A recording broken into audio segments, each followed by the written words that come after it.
வணக்கம் ஃப்ரெண்ட்ஸ். இப்போ நம்ம பார்க்க போகிறது தேர்வு ஆரோட எக்ஸ்ப்ளனேஷன் தான்ப்பா. எல்லாருமே இந்த வாரம் சண்டே வந்து டெஸ்ட் எழுதியிருப்பீங்க அப்படின்னு நம்புகிறேன். டெஸ்ட் எப்படி இருந்துச்சு, கொஸ்டின் எல்லாம் உங்களுக்கு எப்படி இருந்துச்சு, நீங்கள் எத்தனை மார்க் அப்படின்னு சொல்லி கமெண்ட் பண்ணுங்கப்பா. இல்லை உங்களுக்கு கொஸ்டின் இன்னும் கொஞ்சம் டஃப்பாக எடுக்கணுமா, இல்லை மீடியமாக எடுக்கணுமா, இல்லை இந்த லெவல் கொஸ்டினே போதுமா அப்படின்னு சொல்லி கமெண்ட் பண்ணிங்கன்னா எங்களுக்கு உங்களுக்கு எந்த மாதிரி கொஸ்டின் எடுக்கணும் அப்படிங்கிறது எங்களுக்கு ஓரளவுக்கு புரிதலாக இருக்கும். இவ்வளோ தூரம் நாங்கள் கஷ்டப்பட்டு கொஸ்டின் எடுத்து உங்களுக்கு எக்ஸ்ப்ளனேஷன் வீடியோலாம் போடுறதுக்கு எங்களுக்கு ஒரு சியரப்பாக இருக்கும்ப்பா. அதனால் நீங்கள் கொஞ்சம் கமெண்ட் பண்ணிங்க அப்படின்னா நல்லாயிருக்கும்.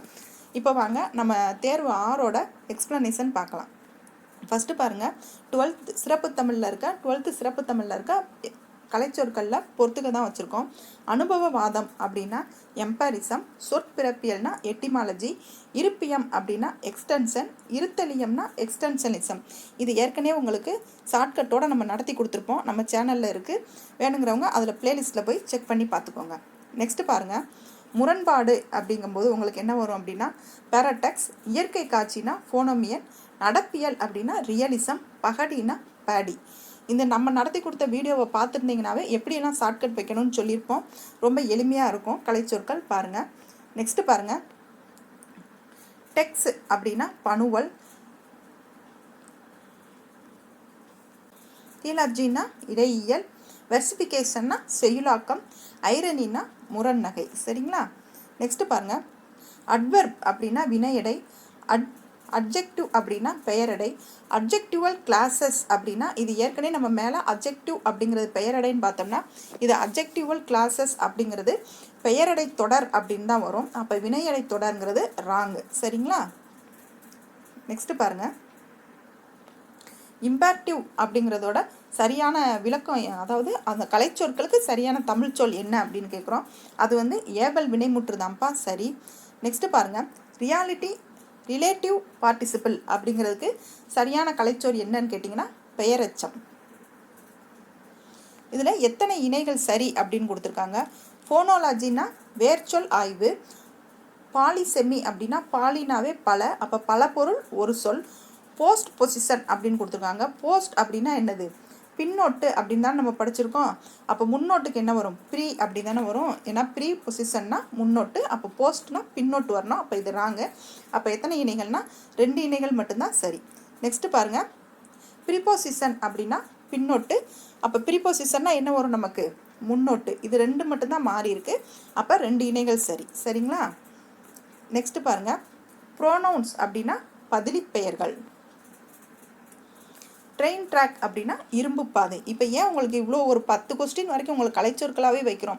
பொறுத்துகையாக இருந்தாலும் சரி, எத்தனை இணைகளாக இருந்தாலும் சரி, சரியான தேர்ந்தெடு தவறான தேர்ந்தெடுன்னு எதுனாலும் கலைச்சொற்கள் வைக்கிறோம் அப்படின்னா இந்த வருஷம் நம்ம கொடுத்துருக்க சிலபஸ் வந்து கலைச்சொற்களுக்கு கொஞ்சம் வெயிட்டேஜ் கொடுத்துருக்காங்க. ஏன்னா 10 மார்க்கு 10 கொஸ்டின் கொடுத்துருக்காங்கப்பா.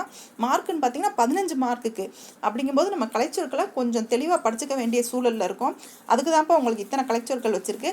கலைச்சொற்களாக வச்சுருக்காங்களேன்னு நீங்கள் யோசிக்காதீங்க. ஏன்னா நம்ம 6th to 10th வந்து நம்ம மடமடன்னு படிச்சிருவோம். +1 +2 ப்ளஸ் சிறப்பு தமிழ் நமக்கு படிக்கிறது வந்து கொஞ்சம் கஷ்டமாக இருக்குங்கிறதுனால நிறைய இந்த மாதிரி நம்ம கொஸ்டின் நம்ம டெஸ்ட் எழுதி போட்டோம்னா நமக்கு ஞாபகமாக இருக்குங்கிறதுக்காக தான் உங்களுக்கு வச்சிருந்துச்சு. இல்லை நம்ம வேறு மாதிரி கொஸ்டின் பேட்டர்னை மாற்றணும் அப்படின்னாலும் சொல்லுங்கள். அதுக்கு தகுந்த மாதிரி உங்களுக்கு கொஸ்டின் எடுத்துடலாம். சரிங்களா? நெக்ஸ்ட்டு பாருங்கள், இலக்கண குறிப்பு அரி கல்லாதவர் அப்படின்னா இதை நீங்கள் எதையுமே யோசிக்காதீங்க. அவர் அப்படின்னு லாஸ்ட்டில் வந்துருச்சு அப்படின்னா வினையாளனையும் பெயர் அப்படின்னு போட்டுருங்க. வேறு எதையும் நீங்கள் பார்க்காதீங்க. நெக்ஸ்ட்டு, தமிழரின் வாழ்வியல் சிந்தனை கருவூலமாக கொண்டுள்ள விளங்கும் நூல் எது அப்படின்னு கேட்டிங்கன்னா புறநானூறு தான். இதெல்லாம் ஃபேக்ட்டுப்பா. இதை நம்ம மனப்பாடம் பண்ணி தான் ஆகணும். கம்பராமாயணத்திற்கு கம்பர் இட்ட பெயர் என்னன்னு கேட்டிங்கன்னா ராம அவதாரம் அப்படின்னு தான் அவங்க பேர் வச்சுருப்பாங்க. முத்து முத்தாய் அப்படிங்கிற இலக்கண குறிப்பு என்ன அப்படின்னு கேட்டிங்கன்னா முத்து முத்து அப்படின்னு 2 தடவை வந்து அடுக்கி வந்திருக்கு இல்லைங்களா, அதனால இது வந்து அடுக்குத்தொடர். நெடுநல் வாடையில் எத்தனை அடிகள் கொண்டது அப்படின்னு கேட்டிங்கன்னா அந்த நெடுநல் வாடை அப்படிங்கிறது நம்ம 10 பாட்டு நூல்களில் ஒன்று. அது வந்து எத்தனை அடிகளை கொண்டதுன்னா 188 அடிகளை கொண்டது. ஆர்கலி அப்படிங்கிறதோட சொல் பொருள் கேட்டிருக்காங்க. இந்த சொல்லும் பொருளும் +2 புக்கில் இருக்கிறதுப்பா. ஆர்கலி அப்படின்னா வெள்ளம் அப்படின்னு அர்த்தம். நெடுநல் வாடை வந்து எந்த பாவால் இயற்றப்பட்டது அப்படின்னு கேட்குறாங்க. அது வந்து ஆசிரியப்பா. நெக்ஸ்ட் பாருங்க, பொய்யா வானம் புதுப்பெயர் பொழிந்தன அப்படிங்கிற வரியில பொய்யா அப்படிங்கிறதோட இலக்கண குறிப்பு என்னன்னு கேட்டிருக்காங்க. பொய்யா அப்படின்னா அது ஆ அப்படிங்கிற ஓசையோட முடியுதுங்க இல்லையா? ஆண் வந்தால் என்ன, அது பெயரச்சம் தானே. அப்போ ஈறுகட்ட எதிர்மறை பெயரச்சம். நெக்ஸ்ட்டு அகர வரிசைப்படி சீர்களை கொடுக்க சீர்படுத்த சொல்லியிருக்காங்க. இதில் ஃபஸ்ட்டு பாருங்கள், ஃபஸ்ட்டு சென்டென்ஸ் மட்டும் பாருங்கள். மட்டை கூடை, தட்டுக்கூடை, பூக்கூடை, பழக்கூடை, இதுதான் எல்லாத்துலேயுமே மாறி மாறி வரும். அப்போ ஃபஸ்ட்டு என்ன வரும் அப்படின்னா தாதான வரும். அந்த காங்காச்சா வரிசையில் தாதான வரும். அப்போ தா வரிசையில் எத்தனை வந்திருக்குன்னு பாருங்கள். தா வரிசையில் ஒன்றே ஒன்று தான் வந்திருக்கு, வேறு எதுவுமே தா வரிசையில் வரல. மா வரிசை பா வரிசைலாம் தாக்கு அப்புறம் தான் வரும். அப்போ இந்த தா வரிசை வர்றதை மட்டும் நீங்கள் கண்ணை மூடி போட்டுக்கிட்டு நீங்கள் அடுத்த கொஸ்டினுக்கு போய்கிட்டே இருங்க. இதில் போய் ஆராய்ச்சி பண்ணி டைம் வேஸ்ட் பண்ணாதீங்க. நெக்ஸ்ட்டு பாருங்கள். குன்றும் உண்டு நீர் பாடினர் செலினே அப்படிங்கிற பாடல் வரி எதில் இருக்குன்னா புறநானூரில் தான் இருக்குது. பொறுத்துக்க பாருங்க. பிளாட்ஃபார்ம் அப்படின்னா நடைமேடை, பயோகிராஃபினா வாழ்க்கை வரலாறு, பிப்ளியோகிராஃபினா நூல் நிரல், ட்ரெயின் ட்ராக் அப்படின்னா இருப்பு பாதை. குடும்பம் அப்படிங்கிற சொல் முதல்ல எதில் இடம்பெற்றிருக்கு அப்படின்னா திருக்குறளில் தான் இடம்பெற்றிருக்கு. விம்முகின்ற அப்படிங்கிறதோட வேர்ச்சொல் என்னன்னு கேட்டிங்கன்னா விம்மு, அதாவது கட்டளை சொல்லா வர்றது தான், கட்டளை சொல்லாவும் பகுதியாக வர்றது தான் வேர்ச்சொல்லாக இருக்கும். அப்போ விம்முகின்ற அப்படிங்கிறதுக்கு விம்மு அப்படின்னு தான் வரும். ஃபிக்சன் அப்படிங்கிறதுக்கு தமிழாக்கம் என்ன அப்படின்னு பார்த்தீங்கன்னா புனைவு, அதான் ஃபிக்சன். நெக்ஸ்ட்டு பிரித்து எழுதுக பாருங்கள். நான் மீன், இது வந்து நம்ம நகர வேற்றுமையில் லகர வேற்றுமையில் சேர்த்தெழுக பிரித்தெழுக நம்ம வீடியோவாகவே நடத்திருப்போம். ப்ளஸ் உங்களுக்கு பிடிஎஃப்மே நம்ம டெலகிராமில் கொடுத்துருப்போம். இது எப்படி பிரியும் அப்படின்ட்டு. நான் மீன் அப்படிங்கிறது நாள் ப்ளஸ் மீன் அப்படின்னு சொல்லி தான் பிரியும். அந்த வீடியோ பார்த்துருந்தவங்க இதை எளிமையாக ஆன்சர் பண்ணியிருக்கலாம். நெக்ஸ்ட் பாருங்கள். எந்த ஆண்டு நடுவண் அரசு தேசிய பேரிடர் மேலாண்மை ஆணையத்தை அமைத்ததுன்னு பார்த்தீங்கன்னா 2005 டிசம்பர் 23 தான் தேசிய பேரிடர் ஆணையத்தை மத்திய அரசு அமைச்சது. உயர்ந்தோர் அப்படிங்கிற இலக்கண குறிப்பு என்னன்னு கேட்டிங்கன்னா உயர்ந்தோர், அதாவது ஆர் அவர் அப்படின்னு முடிஞ்சாவே அது என்னன்னு கேட்டிங்கன்னா வினையால் அணையும் பெயர் தான். உலக புவி நாள் எப்போ அப்படின்னு கேட்டிருக்காங்க. ஏப்ரல் 22 தான் உலக புவி நாள். புவிங்கிறது 2 எழுத்து, அதனால 2 எழுத்து 2 தடவை வந்திருக்கு, 2 ஞாபகம் வச்சுக்கோங்க. நெக்ஸ்ட் +2ல் இருக்க சொல்லும் பொருளும் பாருங்க. உன்னேல் அப்படின்னா எண்ணாதே, செற்றார்னா பகைவர், உவானா அமாவாசை, கிளை அப்படின்னா உறவினர். இதை நம்ம ஷார்ட்கட்டோட உங்களுக்கு நடத்தி கொடுத்துருப்போம்ப்பா. நம்ம பிளேலிஸ்டில் இருக்குது, வேணுங்கிறவங்க போய் பாருங்கள். செக் அவுட் அப்படிங்கிறதுக்கு கலைச்சொற்கள் என்னன்னு கேட்டிங்கன்னா வெளியேறுதல். இது பழமொழிப்பா. இந்த வருஷம் நமக்கு பழமொழி இன்க்ளூட் பண்ணியிருக்காங்க, அதனால அதையும் நம்ம படித்து தான் ஆகணும். ஐப்பசி அடைமலை அப்படின்னா கார்த்திகை என்ன வரும்னா கனமலை அப்படி தான் வரும். பழமொழிகளை பொறுத்த வரைக்கும் உங்களுக்கு எப்பயுமே ரைமிங்காக தான்ப்பா வரும், அதனால் நீங்கள் அதை எளிமையாக ஆன்சர் பண்ணுற மாதிரி தான் இருக்கும். வெங்கதிர், அதோட இலக்கண குறிப்பு கேட்டிருக்காங்க. வெங்கதிர் அப்படின்னா வெண்மை ப்ளஸ் கதிர் அப்படின்னு வரையும். வெண்மையான கதிர் அப்படிங்கிறதுனால அது பண்பை குறிக்கிறதுனால அது பண்பு தொகை. நெக்ஸ்ட் பாருங்க. அன்பும் அறனும் உடைத்தாயின் இல்வாழ்க்கை பண்பும் பயனும், அந்த குறளை நிறைவு சொல்லியிருக்காங்க. லாஸ்ட் சீரை மட்டும் விட்டுருக்காங்க. அப்போ பண்பும் பயனும் அது அப்படிங்கிறது தான் வரும். நெக்ஸ்ட் பாருங்க. திருவள்ளுவர் பல்கலைக்கழகம் எங்கே இருக்குன்னா வேலூரில் இருக்குது. அந்த ஏரியா சைடு இருக்கிறவங்களுக்கு தெரியும், மித்த மாவட்டங்களில் இருக்கிறவங்களுக்கு தெரியாது இல்லைங்களா, அதுக்காக தான். நெக்ஸ்ட்டு வாழ்க்கை அப்படிங்கிறதோட இலக்கண குறிப்பு கேட்டிருக்காங்க. கை அப்படிங்கிறது ஒரு தொழிற்பெயரோட விகுதி, அதனால இது தொழிற்பெயர். வாழ்தல் அப்படிங்கிற தொழிற்பெயர்னாலும் வச்சுக்கலாம். கயன்முள் அப்படிங்கிறதோட இலக்கண பெயர் என்னன்னு கேட்டிங்க அப்படின்னா கயன் அது முள் அப்படின்னு வரும். அப்போ அதுங்கிறது 6ஆம் வேற்றுமை தொகை. அதுக்கு இப்போ இது கரெக்ட் ஆன்சர் 6ஆம் வேற்றுமை தொகை. நெக்ஸ்ட்டு புறநானூற்றில் உள்ள புறத்திணைகளின் எண்ணிக்கை என்னன்னு கேட்டிங்கன்னா 11.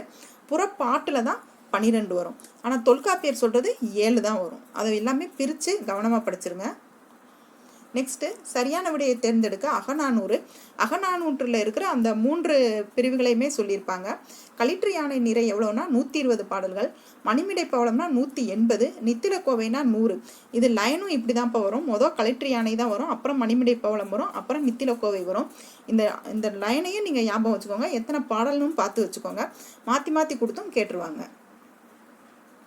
நெக்ஸ்ட்டு எட்டுத்தொகை நூல்களில் ஒன்று எது அப்படின்னு கேட்டிருக்காங்க.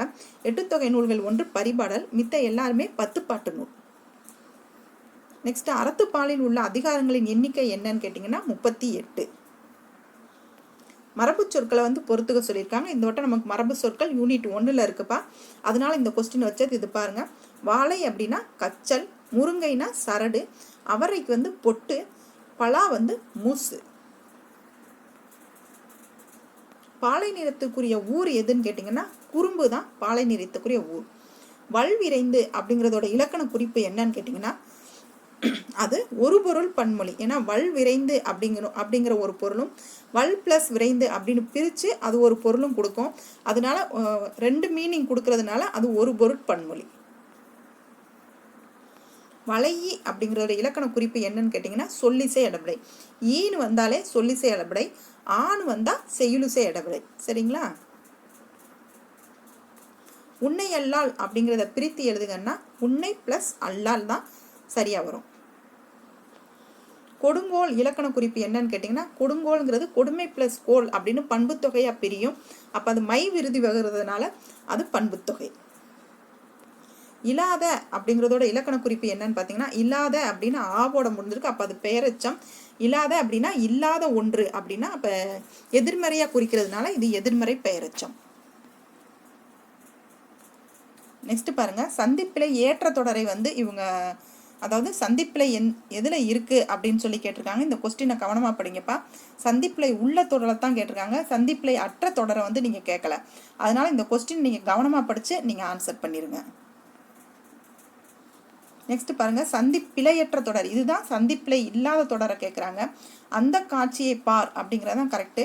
ஏன்னா அந்த இந்த அப்படிங்கிறதுக்கு பின்னாடி வல்லினம் மிகும், ரெண்டாவது ஐ அதாவது 2ஆம் வேற்றுமை உருவு 4ஆம் வேற்றுமை உருவு வெளிப்பட்டு வரையில் வல்லினம் மிகும். அதுக்கு தான் வல்லினம் மிகு இடங்கள் உங்களுக்கு சொல்லி தந்தது. அதனால இப்போ அந்த படிச்சிருந்தீங்கன்னா இதை வந்து நீங்கள் எளிமையாக வந்து நீங்கள் பூர்த்தி பண்ணிடலாம். விடுபட்ட சீர் நிரப்புக, இது ஒரு திருக்குறள்ப்பா. இந்த திருக்குறளில் கொடுத்தோம்ல அதே மாதிரியே கடைசியில் இருக்க சீர் விடுபட்டிருக்கு, அதை பொறுத்த சொல்லியிருக்காங்க. குடிப்புறம் காந்தோம்பி குன்றல் கடிதல் வடுவென்று வேந்தன் தொழில் அப்படிங்கிறதான் சரியான ஆன்சர்.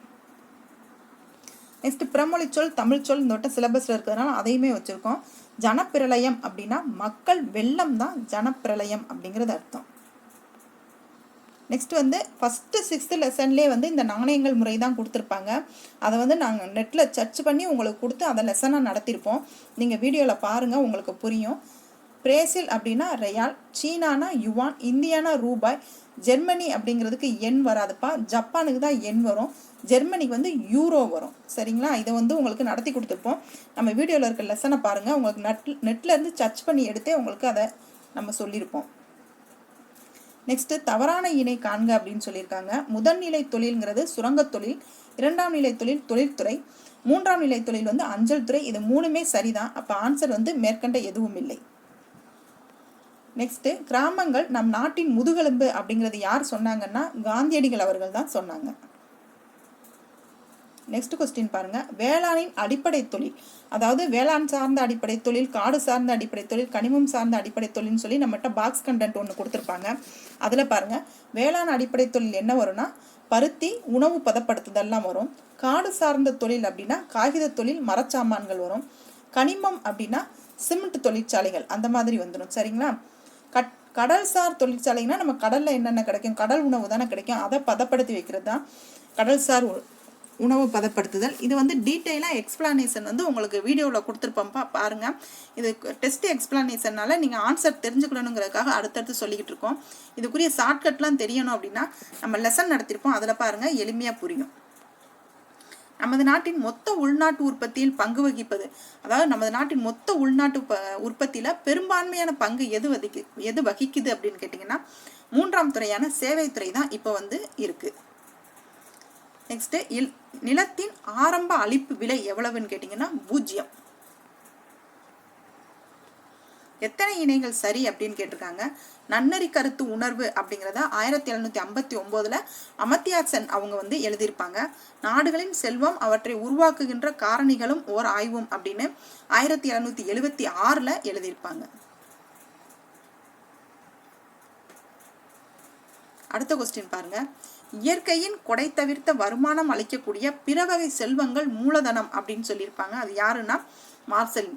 அதாவது இயற்கையின் கொடை தவிர்த்த மித்த எல்லாமே வந்து வருமானம் தான் அப்படின்னு சொல்லியிருப்பாங்க. நெக்ஸ்ட் முதன்மை காரணிகள் அப்படி என்னன்னு கேட்டிங்கன்னா நிலம் ப்ளஸ் உழைப்பு, அது ரெண்டும் தான் முதன்மை காரணி. நேர்முக வரியில் வந்து தவறானதை வந்து எடுக்க சொல்லியிருக்காங்க. சுங்க வரி அப்படிங்கிறது மறைமுக வரி, மித்த எல்லாமே வந்து நேர்முக வரி தான். தூய்மை பாரத திட்டம் எப்போதுன்னு கேட்டிங்கன்னா நவம்பர் 15, 2015. இது புக்கு டேட்டாப்பா, கவனமாக பார்த்துக்கோங்க. மதிப்பு கூட்டு வரி முதலில் அறிமுகப்படுத்தப்பட்ட இந்திய மாநிலம் எதுன்னு கேட்டிங்கன்னா மதிப்பு கூட்டு வரி அப்படின்னு கேட்டிங்கன்னா ஹரியானா மாநிலத்தை அறிமுகப்படுத்தினாங்க. எந்த வருஷம்னு கேட்டிங்கன்னா 2003. இதை எப்படி ஞாபகம் வச்சுக்கோங்கன்னா மதிப்பு கூட்டிட்டாங்க, 2லேருந்து 3 வந்து கூட்டிட்டாங்க அப்படின்னு சொல்லி ஞாபகம் வச்சுக்கோங்க. ஆங்கில நாணய முறையை வந்து தவறானதை தேர்ந்தெடுக்க சொல்லியிருக்காங்க. தங்க நாணயம்னா அவங்க கரோலினானாங்க, வெள்ளி நாணயம் ஏஞ்சலினா, செம்பு நாணயம் கப்ரூன், வெங்கல நாணயத்தை டின்னின்னு சொல்லியிருப்பாங்க. சரிங்களா? நெக்ஸ்ட் பாருங்க, பணவீக்கம் பணவாட்டம் ரெண்டுக்குமே வந்து நம்ம கன்ஃபியூஸ் ஆகிக்கிட்டே இருக்கும். அதனால இதை வந்து இப்படி மிஸ்மேட்சாக வச்சு கூட அவங்க கொஸ்டின் கேட்கறதுக்கு வாய்ப்பு இருக்கு.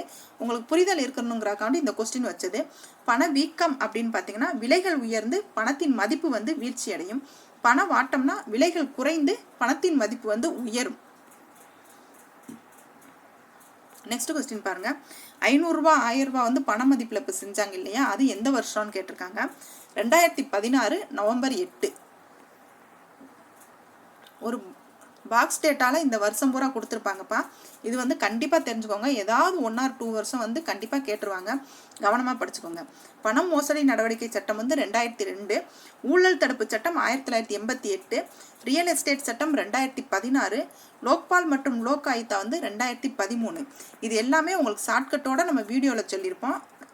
நம்ம பிளேலிஸ்ட்டில் இருக்குது, நம்ம சேனலில் செக் பண்ணிக்கோங்க. தவறானவற்றை காண்கன்னு சொல்லியிருக்காங்க. அதாவது பணம் பரிமாற்றம் வந்து இப்போ வந்து நம்ம என்னென்ன வடிவத்தில் வந்து நம்ம பணம் பரிமாற்றம் செய்கிறோம் அப்படிங்கிறது கொடுத்துருக்காங்க. இப்போ வந்து நம்ம பண்டமாற்று முறைப்படி பணம் பரிமாற்றம் நம்ம செய்கிறது இல்லை, அதுதான் ராங்கு. நெக்ஸ்ட் பாருங்க, நம்ம இந்திய ரூபாயோட தற்போதைய குறியீடு இந்த குறியீடு தான்ப்பா கொடுத்துருக்காங்க. இதை வடிவமைச்சவங்க யாரு அப்படின்னு கேட்குறாங்க. உதயகுமார் அவர்கள் தான் வடிவமைச்சிருப்பாங்க. ஜூலை 15, 2010 வடிவமைச்சிருப்பாங்க. நெக்ஸ்ட் பாருங்க, இந்தியாவின் பொதுத்துறை நிறுவனங்களின் தந்தை அப்படின்னு அழைக்கப்படுறது யாருன்னு கேட்டிங்கன்னா வி கிருஷ்ணமூர்த்தி. இந்த பொதுத்துறை நிறுவனங்களை வந்து சீரிய முறையில் நடைமுறைப்படுத்தினது யாருன்னு கேட்டிங்கன்னா நேரு அவர்கள். ஆனால் தந்தை அப்படின்னு அழைக்கப்படுறது யாருன்னா வி கிருஷ்ணமூர்த்தி அவர்கள் தான். நெக்ஸ்ட் பாருங்க, இயர்ஸ் கொடுத்துருக்காங்க, இதை கவனமாக பார்த்துக்கோங்க. பம்பாய் திட்டம் எப்பன்னு பார்த்தீங்கன்னா 1940. முதல் தொழிற்கொள்கை எப்பன்னு பார்த்தீங்கன்னா 1948. திட்டக்குழு வந்து 50. தொழில்துறை சட்டம் எப்பன்னு பார்த்தீங்கன்னா 1951. 51லே தொழில்துறை சட்டம் வந்து போட்டிருப்பாங்க. நெக்ஸ்ட் பாருங்க, 3 அட்டவணை கொடுத்து அது தொழில் சார்ந்து கொடுத்துருப்பாங்க, இதை பார்த்துக்கோங்க. அட்டவணை 7 என்ன வரும்னா அரசுக்கு உரிய, அதாவது கவர்மெண்ட்டுக்குரிய சொத்து மட்டும்தான் அட்டவணை 7 வரும்.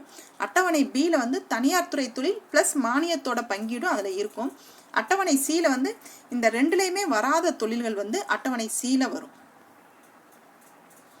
நெக்ஸ்ட் பாருங்க, இந்தியாவில் கல்வியறிவு விகிதம் வந்து அதிகமாக உள்ள முதல் மாநிலம் எது அப்படின்னு கேட்டிங்கன்னா குஜராத் தான். இது சாரிப்பா, கேரளா. நெக்ஸ்ட் பாருங்க, தமிழ்நாட்டின் கல்வியறிவு விகிதம் எவ்வளவுன்னு கேட்டிங்கன்னா 80.09%. நெக்ஸ்ட் சரியானதை தேர்ந்தெடுக்கன்னு சொல்லியிருக்காங்க. புதுப்பிக்கத்தக்க வளங்கள்னா சூரிய சக்தி, காற்று, நீர், இதெல்லாம் வந்து நம்ம புதுப்பிச்சுக்கலாம். புதுப்பிக்க இயலா வளங்கள் என்னன்னு கேட்டிங்கன்னா கண்ணாடி, நிலக்கரி, பெட்ரோல், இதெல்லாம் வந்து நம்ம புதுப்பிக்க முடியாது. அதாவது புதுப்பிக்கிறதுக்கு வந்து ஒரு நிறைய ஆண்டுகள் ஆகும். அதுக்காக தான் இது புதுப்பிக்க இயலாத வளங்கள் அப்படின்னு சொல்லியிருக்காங்க. அகைன் இயர்ஸ் பாருங்கப்பா, இதில் இயர்ஸ் வந்து நிறைய இருக்குது. 6th புக்கு தான் அப்படின்னு சொல்லிட்டு 6th to 10th தான் 9th தானே அப்படின்னு சொல்லிட்டு ஸ்கிப் பண்ணிடாதுங்க. இதில் இயர்ஸ் வந்து நிறையா கொடுத்துருக்காங்க. 1 or 2 கொஸ்டின் கண்டிப்பாக இயர்ஸ் வந்துடும், அதனால் தெளிவாக பார்த்துக்கோங்க. தேசிய பசுமை தீர்ப்பாய சட்டம் 2010, பல்லுயிர்மை பாதுகாப்பு சட்டம் 2002, சுற்றுச்சூழல் பாதுகாப்பு சட்டம் வந்து 1986, நீர் சட்டம் வந்து 1974. சரிங்களா? நெக்ஸ்ட் பாருங்க, மேம்பாடு கூற்று காரணம் சொல்லியிருக்காங்க. மேம்பாடு வாழ்க்கை தரத்தை வந்து உயர்த்துகிறது. காரணம் வந்து மக்கள் அதிக வருவாய், சிறந்த கல்வி, உடல்நலம் மற்றும் ஊட்டச்சத்து, குறைந்த வறுமை பெறுகிறார்கள் அப்படின்னு சொல்லியிருக்காங்க. இதுக்கும் மேம்பாடுக்கும் தொடர்பு இருக்கிறதுனால ரெண்டுமே சரி. கூற்று வந்து காரணத்தை சரியா விளக்குது. நெக்ஸ்ட் கொஸ்டின் பாருங்க, தேசிய வருமானத்தின் உண்மை மதிப்பீடாக கருதப்படுவது.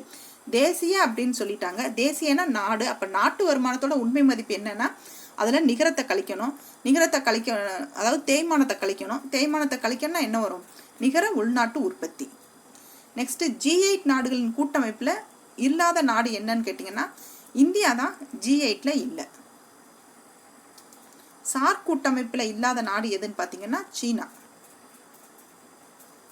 மனிதவள மேம்பாட்டு அமைச்சகத்தின் தலைமையகம் எங்கே இருக்குன்னு பார்த்தீங்கன்னா டெல்லியில் இருக்குப்பா. இது ஒரு பாக்ஸ் கொஸ்டின், இதை கவனமாக பார்த்துக்கோங்க. இப்போ இது வந்து நியூ கரண்ட் அஃபேர்ஸ்ப்பா. நாரி அதாலத் அப்படின்னா பெண்களுக்கான நீதிமன்றம், மிஷன் சக்தி அப்படின்னா கிராம அளவிலான பெண்களுக்கான நீதிமன்றம். அந்த குடும்ப வன்முறையிலிருந்து தான் பெண்களை காக்கணுங்கிறதுக்காக கொண்டு வந்த நீதிமன்றம் தான்ப்பா மிஷன் சக்தி நீதிமன்றம். இது வந்து அஸ்ஸாம்லையும் காஷ்மீர்லேயும் திரிபுராலையும் கொண்டு வந்திருப்பாங்கப்பா. கரெக்டாக தெரியல, தெரிஞ்சவங்க கமெண்ட் பண்ணுங்கள். நெக்ஸ்ட் பாருங்க, அணுசக்தி 100 ஜிகாவாட் மின் உற்பத்தி திறனை எட்ட இந்தியா வந்து எந்த வருடம் இலக்கு வச்சிருக்குன்னா 2047. இந்த இதில் மட்டும்தான்ப்பா வருஷம் நடுவில் கூடி வரும், மித்ததுக்கு எல்லாமே ரவுண்டாக வரும். இதுக்கு மட்டும்தான் பாதியாக வருது 2047ன்னு. அணுசக்திக்கு கவனமாக பார்த்துக்கோங்க. சக்தி இருந்தால் முக்கால்வாசி இதுலேயே பாதி வர முன்னாடியே நம்ம அந்த இலக்கை எட்டிடுவோம் அப்படின்னு ஞாபகம் வச்சுக்கோங்க. நெக்ஸ்ட் இந்த வருஷம் கொடுத்த பத்ம விபூஷன் விருது, பத்ம பூஷன் விருது, பத்மஸ்ரீ விருதுனா எத்தனைன்னு பாருங்க. பத்ம விபூஷன் 7 கொடுத்தாங்க, பத்ம பூஷன் 19, பத்மஸ்ரீ வந்து 113 விருதுகள் வந்து கொடுத்தாங்க. நெக்ஸ்ட் தமிழ்நாடு காலநிலை உச்சி மாநாடு முதலில் எங்கு நடைபெற்றதுன்னு பார்த்தீங்கன்னா நம்ம சென்னையில் தான் நடைபெற்றது. இந்த வருஷம் தான் நடைபெற்றுச்சு. நெக்ஸ்ட் பாருங்க, பொது சிவில் சட்டத்தை ஆராய அமைக்கப்பட்ட குழுவின் தலைவர் யாருன்னா ரஞ்சன் பிரகாஷ் தேசாய் அவங்க தான். எந்த மாநிலம்னா குஜராத் மாநிலம் போட்டிருக்கோம். நெக்ஸ்ட் வந்து மேக்ஸ் வீடியோப்பா. மேக்ஸ் எக்ஸ்பிளனேஷன் நம்ம அடுத்த வீடியோவில் பார்க்கலாம். தேங்க்யூ. வீடியோ பிடிச்சிருந்துச்சுன்னா சேனலை சப்ஸ்கிரைப் பண்ணுங்கப்பா. டெஸ்ட் எழுதுங்கிறவங்க டெலகிராமில் ஜாயின் பண்ணிக்கோங்க. தேங்க்யூ.